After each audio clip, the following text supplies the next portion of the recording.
Hi, my name is Vishal Thomas and welcome to Surface Tension Unveiled, a glimpse into one of nature's most subtle phenomenon. Today, I'm going to help you understand this fascinating effect which all of you have seen but never really thought about. So, let me begin my presentation with the Cheerios effect. I have here a glass of water and I'll put in some Cheerios. So I'll put in another one. And you can see how they all move to the edges of the glass than remain there at the center. And even if I try pushing them to the center, they insist on moving back to the edges. You can also see how they all cluster together at the edges.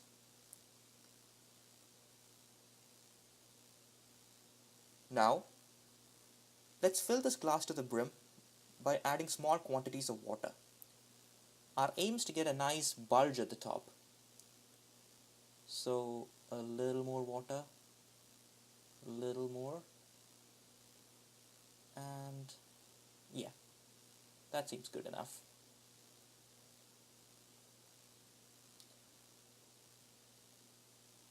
So, let's try adding Cheerios now.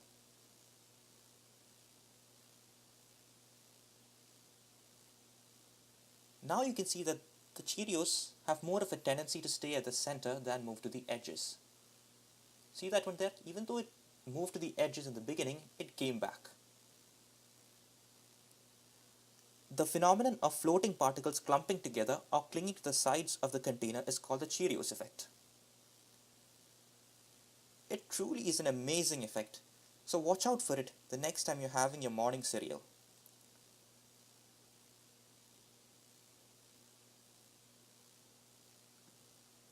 So why does this happen? Imagine that these are molecules of a liquid. A molecule within the liquid is attracted equally by every other neighboring molecule. In the figure, you can see how opposite forces cancel each other out. However, a molecule at the surface is in contact with air molecules as well as liquid molecules. Now, a liquid molecule tends to be more strongly attracted to its own kind. The combined effect of all these attractions is that there will be a net inward force called surface tension on all surface molecules.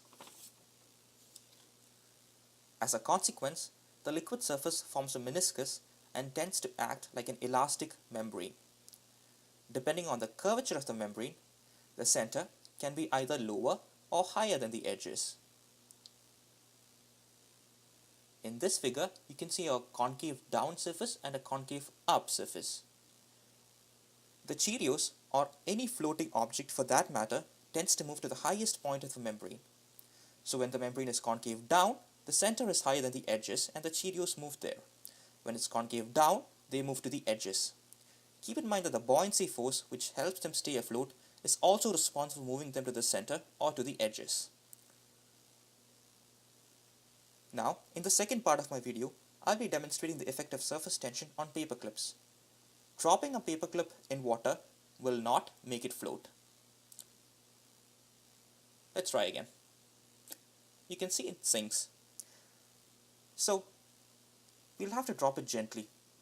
I'll make this paperclip holder and then try dropping it more gently, and you can see how it floats. Of course, it's not truly floating, it's actually being held up by surface tension. If you drop more paperclips the same way, you'll find them aggregating together, thus reflecting the Cheerios effect. See? See how they aggregate together? This is also another example of the Cheerios effect.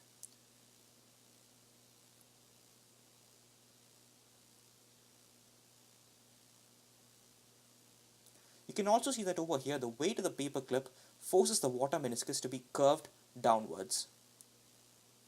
Now, by putting Cheerios into the glass, we see that there is no attraction between the paperclips and the Cheerios, but instead, you will have a repulsion. Why should this be? When two Cheerios meet, they each see the other's meniscus, which is curved upwards. Cheerios being lighter than water, they tend to slide up that meniscus, hence the attraction. But with paper clips, they have a downward meniscus, and they being heavier than water, as a result of gravity, tend to slide down that meniscus. When a paperclip and Cheerio meet, the paperclip sees the upward meniscus and it finds itself unable to climb the meniscus because it's heavier than water. Therefore, it repels the Cheerio. Now, since that little difficulty has been cleared up, let's see some other interesting aspects of surface tension. Here, we have two bowls of water, one regular and the other hot. Dropping paper clips with the holder in regular water makes them float, as is to be expected.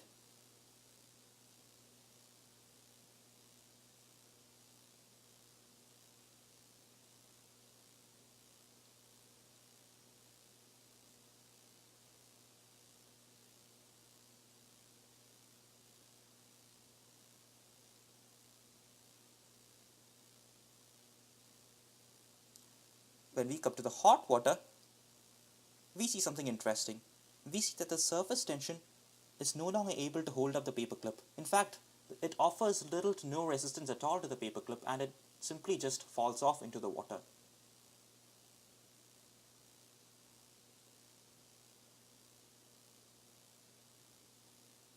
So somehow, hot water seems to have reduced the surface tension.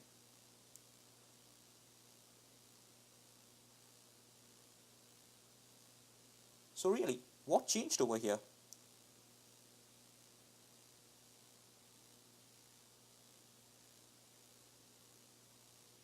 When we heat water, we give energy to the molecules and at some point they get so much energy that they break off their attractions with other liquid molecules and fly off into the air as vapor. Thus, surface tension, which is a consequence of these intermolecular attractions, decreases. Also, as molecules get more excited, because of all the energy they're getting, their motion increases and the molecular spacing between them increases. This lowers the attraction forces and reduces surface tension.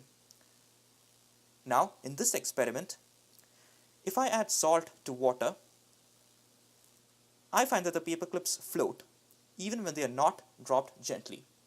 So, let's try adding paperclips without the holder into regular water. As you can see, they drown.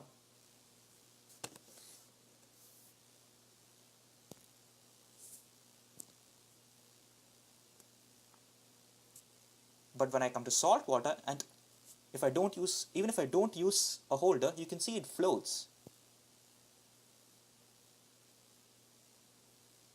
And they demonstrate the Cheerios effect over here.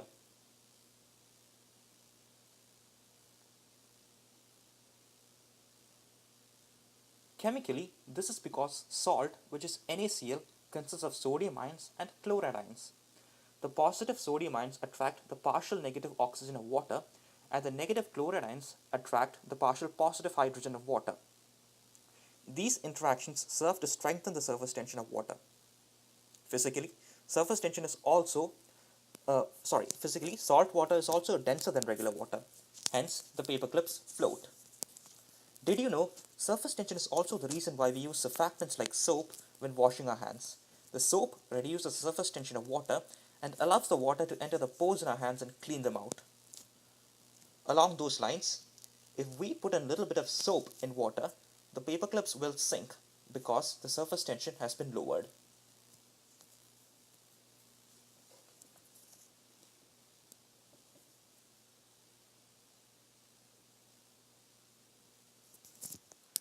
To conclude, think of surface tension as a membrane covering the surface of water. To get into the water, you need to break that membrane. That is why divers jump in with their hands so that they can break that membrane more easily. So that's it, folks. Hope you enjoyed the video.